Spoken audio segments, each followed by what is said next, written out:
नाम है। समाज की नजरों में मैं एक कलंक हूँ, एक अभिशाप हूँ। मेरा साया जिस लोगों के साथ जुड़ जाए उनकी जिंदगी बर्बाद हो जाती है। अनजान लोग, अपने माता पिता, इन सबको लगता है कि मेरा साथ जिसकी जिंदगी में जुड़ गया उसकी जिंदगी पूरी तरह खराब हो गई। मुझ पर लोगों की नजर जड़ी की जड़ी रह जाती है। मेरा रंग तो है निर्मल सफेद, पर मुझे इन लोगों की नजरें काली नजर आती हैं। और एक ये भाई साहब है बीपी शुगर, ऐसी पैनी नजर से चूक जाते हैं। क्यों, सच है ना भाई साहब? बिल्कुल सही पकड़ा है जनाब। अरे मैं तो चुपचाप घुस जाता हूँ। खुद को क्या, दूसरों को भी पता नहीं चलता मैं कब उनसे चिपक जाता हूँ। और हाँ, अगर पता चल भी जाए तो मुझे अपना समझ के अपना लेते हैं। कहते हैं यह तो आम बात है, आजकल तो हर किसी को होता है। खुश नसीब हो भाई तुम। मैं तो अगर किसी बच्ची के जिंदगी में भी जुड़ जाऊं तो उसकी जिंदगी खराब कर सकता हूँ। यकीन नहीं होता ना? आप खुद ही देख लीजिए।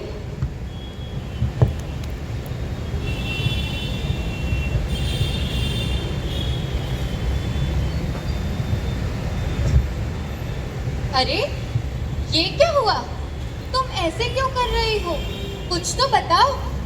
किसी ने कुछ कहा क्या? दीदी, मैंने तुम्हें बताया था ना, जब से ये सफ़ेद दाग मेरे हाथ और चेहरे पे आए हैं सब लोग मुझसे दूरी बनाए रखते हैं।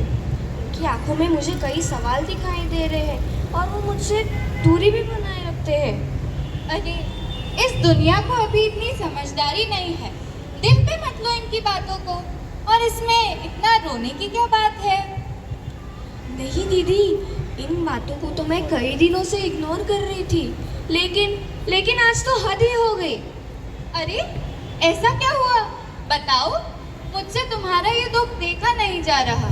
तुम तो जानती ही हो मुझे कबड्डी खेलना कितना पसंद है, और ये दाग आने से पहले पिछले साल स्कूल टीम के कप्तान भी रह चुकी हूँ।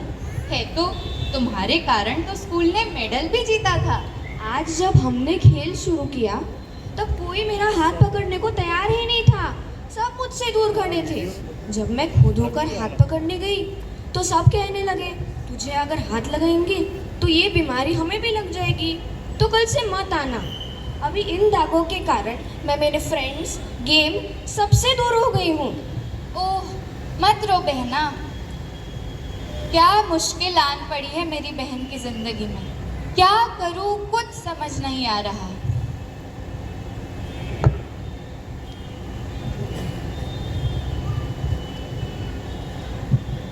बुरे हाल है भाई।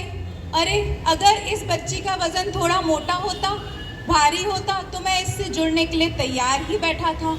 अगर बच्चों का वजन ज़्यादा हो तब भी माँ बाप पिज़्ज़ा, बर्गर, बैठे बैठे मोबाइल गेम देने का इतना लोड नहीं लेते जितना तुम्हारा लेते हैं।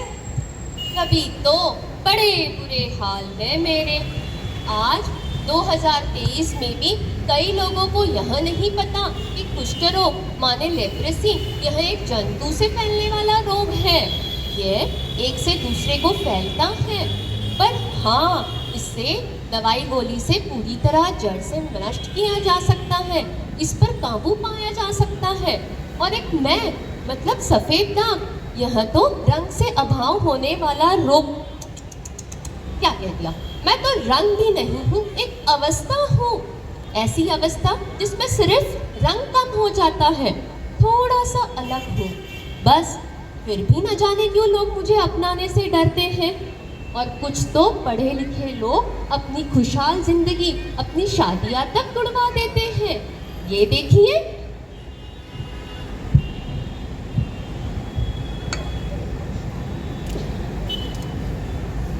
अरे बेटा, तुम इस वक्त? आओ आओ, अंदर आ जाओ। दामाद जी तो गाड़ी रख कर आ ही जाएंगे। पापा, आपके दामाद जी अब यहाँ कभी नहीं आएंगे। मतलब? मैं कुछ समझा नहीं। और ये क्या, तुम्हारी आंखों में आंसू?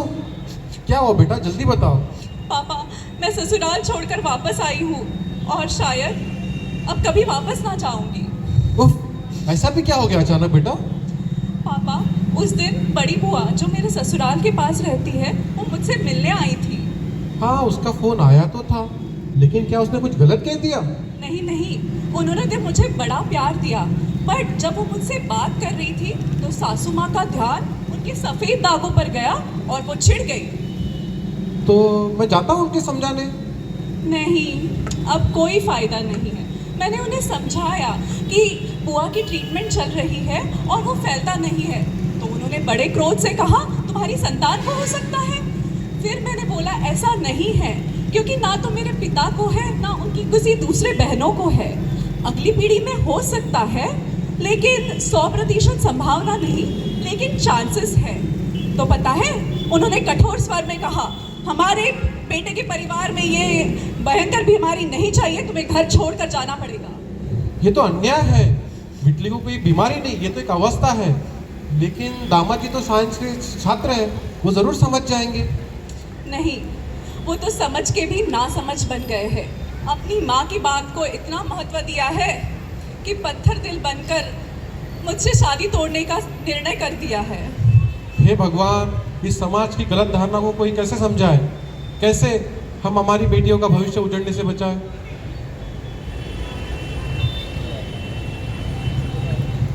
देखा ना तुमने, अगर मैं किसी की जिंदगी में आ जाऊं तो उसके पूरे खानदान को शादी तय करनी मुश्किल हो जाती है। सुना है लड़के के माँ को सफेद दाग की बीमारी है। ऐसे लड़के से मैं अपनी बेटी की शादी करा दूं, उसकी जिंदगी बर्बाद हो जाएगी। अरे मैं तो किसी की जान भी नहीं लेता, मैं तो किसी की शारीरिक मर्यादाएं भी नहीं लगाता, फिर भी न जाने लोग क्यों मुझे अपनाने से घबराते हैं। यहाँ तक कि ऐसे लोगों की गलत नजरियों के कारण कई बार मुझे जिंदगी मौत से भी बदतर लगने लगती है। कमाल है भाई, कमाल है। शादी तय करते समय तो मेरे बारे में जिक्र भी नहीं किया जाता, और अगर तय करते समय जिक्र निकले भी तो बोलते हैं आपके घर में बीपी है तो हमारे घर में शुगर, बहुत अच्छी जोड़ी जमेगी।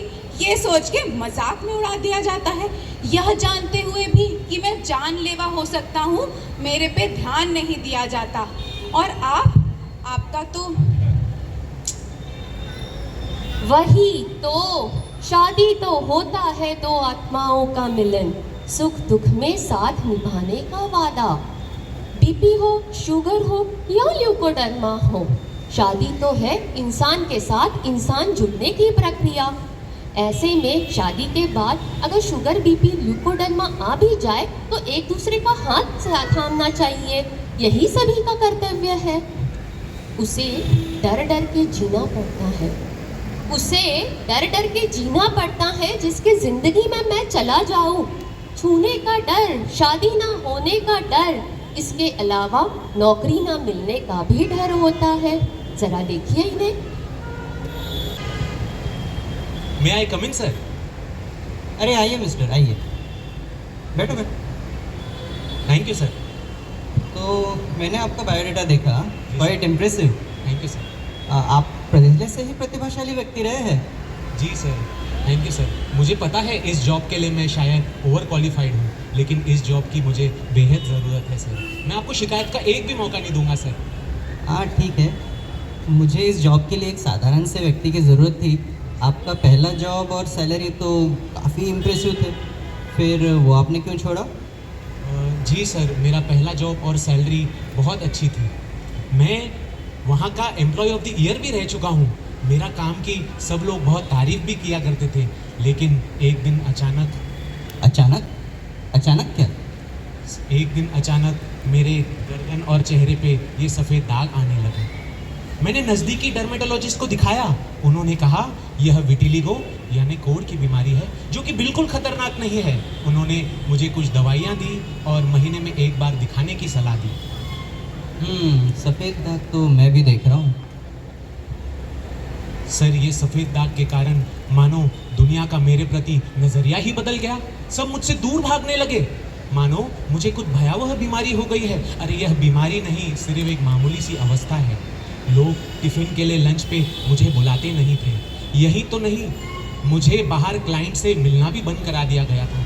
मुझे मानसिक घुटन सी होने लगी थी, मैं डिप्रेशन में आने लगा था। ओहो, फिर क्या? फिर क्या, मैंने सोचा कि ऐसे किसी जगह काम नहीं करूंगा जहां लोगों की ऐसी मानसिकता हो, और ऐसी किसी जगह जाऊंगा जहां लोग समझदार हो और मेरे हुनर को समझें। वो ठीक है, पर कहीं ये छूने से तो नहीं फैलती? अरे देखो, बुरा मत मानना, पर ये इस जॉब में तो कई सारे बाहरी लोगों से संबंध आएंगे। आप हमारी कंपनी को रिप्रेजेंट करेंगे। मैं नहीं चाहता कि हमारे क्लाइंट्स आपके दाग देख के हमसे दूर जाए। क्या आपकी भी ऐसी मानसिकता है? अगर इतना पढ़ा लिखा पुरुष होने के बावजूद मुझे ये सब सहन करना पड़े, तो उन मासूम बच्चियों का क्या, शादीशुदा औरतों का क्या, वो बेसहारा बुजुर्गों का क्या, उन्हें कितना कुछ सहन करना पड़ता होगा। पर क्या तुम पहले जैसे कॉन्फिडेंस से काम कर पाओगे? क्यों नहीं सर, मैं भी वही हूँ, मेरा हुनर भी वही है। ठीक है, देखो मैं जानता हूँ कि ये छूने से नहीं फैलती। मैं तो ये देख रहा था कि तुम्हारा सेल्फ एस्टीम कहीं कम तो नहीं हुआ। अगर तुम पहले जैसे कॉन्फिडेंस से काम कर सकते हो तो हमारी कंपनी में आपका स्वागत है। बिल्कुल सर, मैं पहले से भी और आपको आश्वस्त करता हूँ कि और अच्छे से काम करूँ। चलो कल से जॉब पे आ जाना। कॉन्ग्रेचुलेशन। Thank you sir. भैया, तुम्हारी परिस्थिति तो बहुत ही विचित्र है, पर क्या करें, तुम दिखाई जो दे जाते हो, मेरी तरह अदृश्य थोड़ी ना हो। मानता हूँ कि लोगों को अपनी सेहत के प्रति मुझे लेके ज़्यादा जागरूक होना चाहिए, पर तुम्हारी तरह मेरे लिए भी निरर्थक भय, डर और भ्रांतियाँ ना हो तो ही बेहतर। अब सही पकड़े हैं बिग बॉस। भ्रांतियाँ ना हो, सही जानकारी हो, गलत डर ना हो, इसके लिए क्या किया जा सकता है? मैं अपनी व्यथा लोगों तक कैसे पहुंचाऊं? अब तो मैं यहाँ बैठे समझदार जनता जनार्दन से ही पूछता हूँ कि वो मेरे बारे में क्या सोचते हैं। यहाँ उपस्थित गणमान्य स्किन के डॉक्टर और उच्च पद विभूषित व्यक्तियों से ही न्याय मांगता हूँ। अंत में मैं जज साहब से दरखास्त करता हूँ, उनसे अनुरोध करता हूँ कि वो मेरे केस में अपना जजमेंट सुनाए और जनता में मेरी निर्दोषता का ऐलान करे। हेलो एवरीवन, मैं आप दोनों की स्थिति समझता हूं और आपकी व्यथा भी समझ सकता हूं। पहले हम बीपी शुगर के बारे में बात कर लें। भाई, आपका तो प्रमाण दिन ब दिन बढ़ते जा रहा है, आप दिन ब दिन फूलते जा रहे हो। पूरी दुनिया में और भारतवर्ष में भी इन्हें एक लाइफस्टाइल डिसीज़ समझा जाता है। इनका अगर इलाज न किया जाए तो ये सेहत के लिए और अपनी जान के लिए भी धोखा बन जाते हैं। ये दिखते नहीं लेकिन खतरनाक ज़रूर है। ये लाइफस्टाइल डिसीज़ है, इसमें अपनी जीवन शैली में कुछ बदलाव करके इन्हें आसानी से कंट्रोल में किया जा सकता है या रोका जा सकता है। अगर हम नियमित रूप से व्यायाम करें, योगा करें, मॉर्निंग वॉक करें, स्विमिंग साइकिलिंग करें, आहार में नियंत्रण रखें या वज़न कम करें, तो ब्लड प्रेशर और शुगर दोनों से बचाव किया जा सकता है, या जब ये हो जाती है तो इन्हें आराम से कंट्रोल किया जा सकता है। अब इनके तरफ देखें, ये है विटलाइगो, सफ़ेद दाग की बीमारी। ये दिखती है लेकिन ख़तरनाक बिल्कुल भी नहीं। इसका अगर अपन इलाज भी ना करें तो मरीज को या अपने को कोई भी, शरीर को कोई भी क्षति नहीं पहुंचती और उसके उम्र के ऊपर भी कोई गलत प्रभाव नहीं पड़ता है। मुख्य प्रॉब्लम है ये दिखती है। अब ये होती क्यों है ये हम पहले समझ लेते हैं। जैसे हमें सबसे पहले बताया गया था कि ये ऑटो इम्यून डिसीज़ है। इसका मतलब क्या है? अपने शरीर में एक ऐसा पदार्थ बनता है जो शरीर में काला रंग बनाने वाले कोशिकाओं को नष्ट करता है। जहाँ जहाँ पे ये कोशिकाएं नष्ट होती है वहाँ वहाँ सफ़ेद दाग उभर आते हैं। अब ये पदार्थ क्यों बनता है इसका उत्तर किसी को भी नहीं पता है। क्या इस पदार्थ को बनना हम रोक सकते हैं? नियमित रूप से व्यायाम करके, योगासना करके, मॉर्निंग वॉक करके, आहार में कुछ सावधानियां रख के क्या हम इसे रोक सकते हैं? तो इसका सीधा उत्तर है नहीं। ये इस तरह का प्रॉब्लम है जो कल को मुझे या आप में से किसी को भी हो सकता है। इसके होने में मरीज की कोई भी गलती नहीं होती है, न कि उसने कोई खान पान में कोई गलत चीज़ खाई या कोई पर्टिकुलर चीज़ नहीं खाई, या उसके इस जन्म के पाप या पुराने जन्म के पाप, इसका भी कोई शामिल नहीं है। ये जस्ट जिसको होना है वो उसका लेट अस से कि चांस की बात है। अब ये दिखती है इसके वजह से, और ये अलग दिखती है। दिखते तो सब कुछ है, लेकिन ये अलग दिखती है और लोग इसको अलग नज़र से देखते हैं, और सिर्फ जिसे हुआ है वो भी इसे अलग नज़र से देखना शुरू कर देता है, जिसके वजह से क्या होता है कि उस जिसको ये प्रॉब्लम हुआ है उसका बॉडी इमेज अफेक्ट हो जाता है। उसे लगने लगता है कि मैं सबसे अलग दिख रहा हूँ। इसके वजह से उसका बॉडी इमेज डिस्टर्ब हो जाता है, उसका सेल्फ एस्टीम और सेल्फ कॉन्फिडेंस कम हो जाता है, उसे एंजाइटी डिप्रेशन हो सकता है, और वो उस हीन भावना में से ग्रसित हो सकता है, और वो खुद को दूसरों से आइसोलेट कर सकता है। लोगों के साथ उठने बैठने में उसे झिझक महसूस हो सकती है। अब इस बीमारी का इलाज हमें 3 लेवल पे करना है। एक तो मरीज के लेवल पे, बीमारी के लेवल पे, सफ़ेद दाग के लेवल पे, दूसरा मेंटल लेवल पे, मरीज के मेंटल लेवल पे, और तीसरा सोशल लेवल पे। सफ़ेद दाग का इलाज करने के लिए अनेक पद्धतियां हैं, अनेक किस्म के मलम हैं, अनेक तरह की गोलियां हैं, लाइट थेरापी है और सर्जरी भी है। इनका उपयोग करके अधिकांश मरीजों को बहुत अच्छा रिजल्ट मिलता है। इलाज करते समय मरीज को ये ध्यान में रखना चाहिए कि ये बीमारी लंबी चल सकती है, इलाज भी लंबा चल सकता है। अपने को मरीज को संयम रखना पड़ता है। एक दाग काला हो गया तो खुशी मनाने की ज़रूरत नहीं, एक नया सफ़ेद दाग आ गया तो उदास होने की ज़रूरत नहीं। ये लंबी प्रोसेस है। पूरी प्रोसेस के दौरान, पूरे इलाज के दौरान और अपना मनोबल बना के रखना है। अब मरीज के मेंटल लेवल की बात करें तो हमें पता है कि ये दाग अलग दिखते हैं। इनके अलग दिखने से मरीज के सेल्फ एस्टीम पे फ़र्क पड़ता है। अब मेरे लिए या आपके लिए, डॉक्टर के लिए ये कहना आसान है कि भाई तुम इसे बीमारी क्यों समझते हो, न तो ये छूत की है, न इससे तुम्हारे शरीर को कोई नुकसान होता है, न इससे तुम्हारे उम्र को कोई नुकसान होता है, सिर्फ त्वचा का रंग निकल गया है, अदरवाइज त्वचा बिल्कुल नॉर्मल है। आप अगर आंख बंद करके उस जगह पे हाथ घुमाएंगे तो आप ये फ़र्क महसूस नहीं कर सकते कि कहाँ सफ़ेद दाग शुरू हुए और कहाँ नॉर्मल स्किन शुरू हुई। तो अपने डॉक्टर के लिए आसान है ये कहना कि भाई तुम इसे बीमारी मत समझो, इसे मन पे मत लो, लेकिन फ्रैंकली स्पीकिंग जिसे ये हुआ है उसके हिसाब से अगर हम लोग सोचें तो ये इतना आसान नहीं है।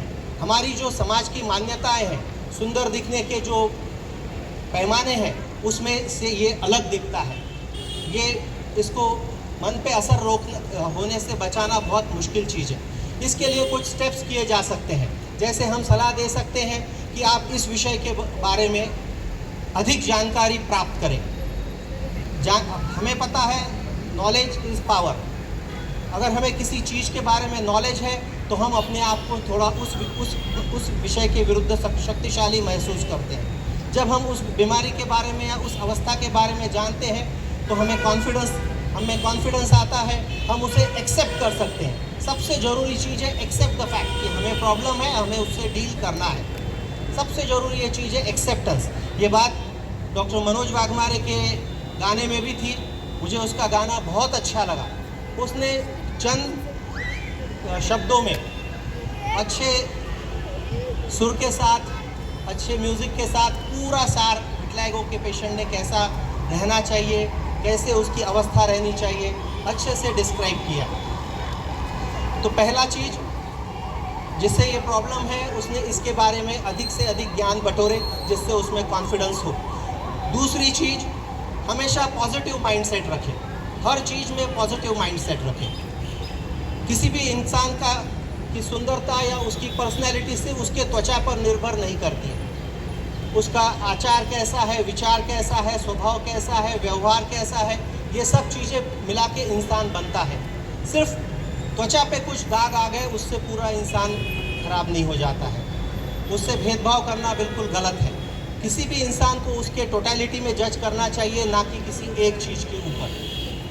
तो जिसे भी ये प्रॉब्लम है उसने अपने इन आयामों पर इन आयामों पर को एम्फेसाइज करना चाहिए और जीवन में अच्छे से आगे चलना चाहिए।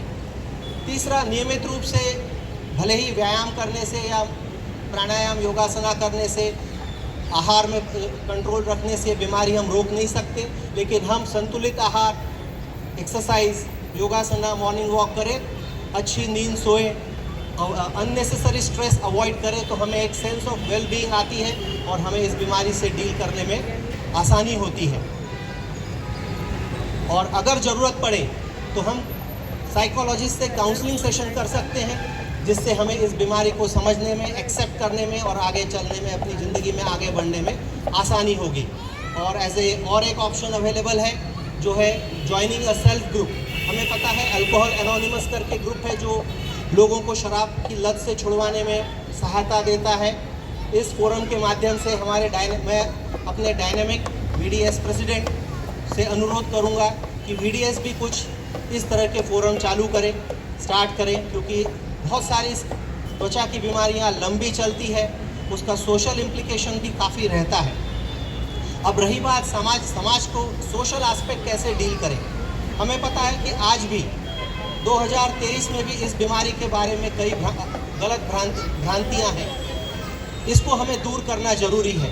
इस स्किट के माध्यम से इसी का प्रयत्न किया गया है। सबसे पहले हमें एम्फेसाइज करना है कि ये छूत की बीमारी नहीं है, क्योंकि ये कीटाणु से नहीं है। हाथ मिलाने से या साथ में बैठने से, खाने पीने से इसमें कोई फ़र्क नहीं पड़ता है। समाज से मैं एक्सपेक्ट करता हूँ। दूसरी भ्रांति ये है कि अपने पुनर्जन्मों का पाप है या इस जन्म में हम इंसान ने कोई गलती किया इसलिए ये हुआ, ये भी बिल्कुल असत्य बात है। समाज से मैं अपेक्षा करता हूँ कि इन लोगों को अलग नज़रिए से नहीं देखें, इनसे नॉर्मल, जैसे हम सभी लोगों से बर्ताव करते हैं, जैसे नॉर्मल रहते हैं वैसे रहें। अगर हम अपनी सोच बदलेंगे, अपना नज़रिया बदलेंगे, तब समाज बदलेगा। और समाज बदल रहा है। ये हमने अभी देखा है कि अभी बॉस और उम्मीदवार का जो इंटरव्यू चल रहा था, उसमें बॉस ने उम्मीदवार का चयन सिर्फ उम्मीदवार की योग्यता के आधार पर किया, न कि उसके त्वचा पर सफ़ेद दाग को अब ध्यान में नहीं रखा है। मैं आशा करता हूं कि इसके पहले जो इंस्टेंसेस हुए थे, जैसे बच्ची के साथ या वो महिला के साथ, शादीशुदा महिला के साथ, उसमें भी ऐसा कुछ होगा और हमें प्रोग्रेस दिखेगा।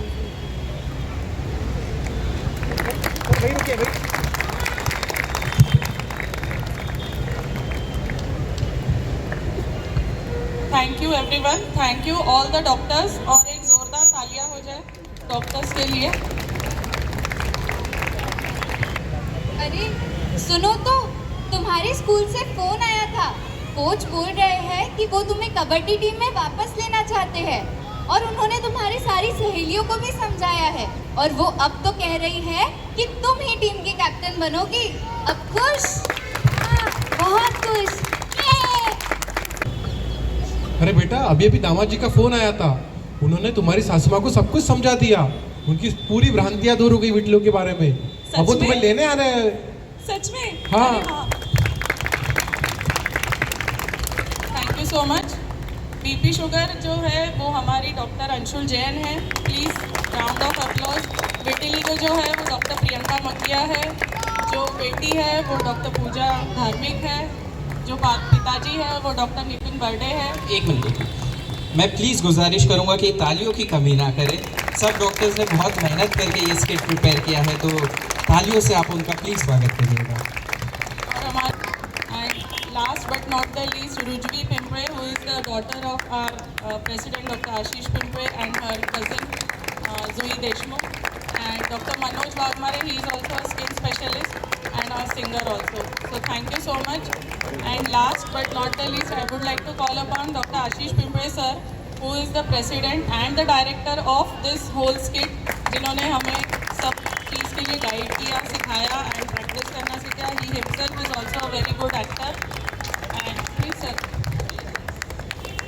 सर, आई वुड रिक्वेस्ट कि आप एक दो पंक्तियाँ ज़रूर सुनाइए जो विटिलिगो के बारे में आपने कुछ प्रिपेयर किया है। और मैं इनके बारे में एक बताना चाहता हूँ कि he is a multi faceted doctor.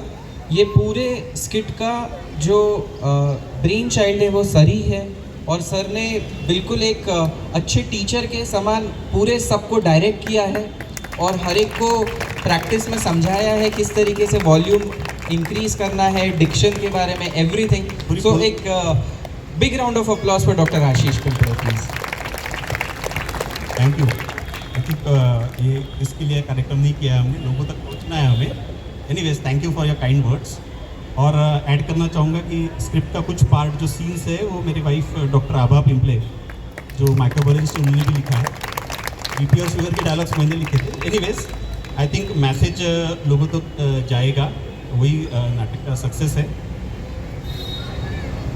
कुछ चंद लाइनें लिखी है, दिल से लिखी है। कोई लंबा कोई नाटा, कोई गोरा कोई काला, कोई लंबा कोई नाटा, कोई गोरा कोई काला, हर किसी का अलग रंग है, मेरा भी एक अपना ढंग है। मैं भी सही वो भी सही, सफ़ेद दाग भी गलत नहीं, कोई कलंक नहीं अभिशाप नहीं, किया किसी ने पाप नहीं, बस दाग ही तो है, बस दाग ही तो है। भाई रंगों का ये खेल है, भाई रंगों का ये खेल है, मेलानोसाइट फेल है, जब रंग किसी ने ना बनाया स्किन पे आता सफेद साया, कोई कलंक नहीं अभिशाप नहीं, या किसी ने पाप नहीं, बस दाग ही तो है, बस दाग ही तो है। ना डर के जियो, ना डर के जियो, ना छिप के जियो, तुम खुल के जियो बिंदास जियो। ना डर के जियो ना छिप के जियो, तुम खुल के जियो बिंदास जियो। जिंदगी को गले लगा लो, खुद को तुम पूरा अपना लो। जिंदगी को गले लगा लो, खुद को तुम पूरा अपना लो। कोई कलंक नहीं अभिशाप नहीं, या किसी ने पाप नहीं, बस दाग ही तो है, बस दाग ही तो है। यहाँ जितने भी मतलब लोग आए हैं, हमारे वीडियोस के सब कलीग्स आए हैं, सीनियर्स आए हैं, सब लोगों का जो सपोर्ट मिला इस एक्टिविटी के लिए, उसके लिए first of all thank you. और स्किट मेंबर्स जिन्होंने काफ़ी प्रैक्टिस की, सभी का थैंक यू। तो बेसिकली और जो पब्लिक यहाँ पे आई है उनका भी मन से धन्यवाद।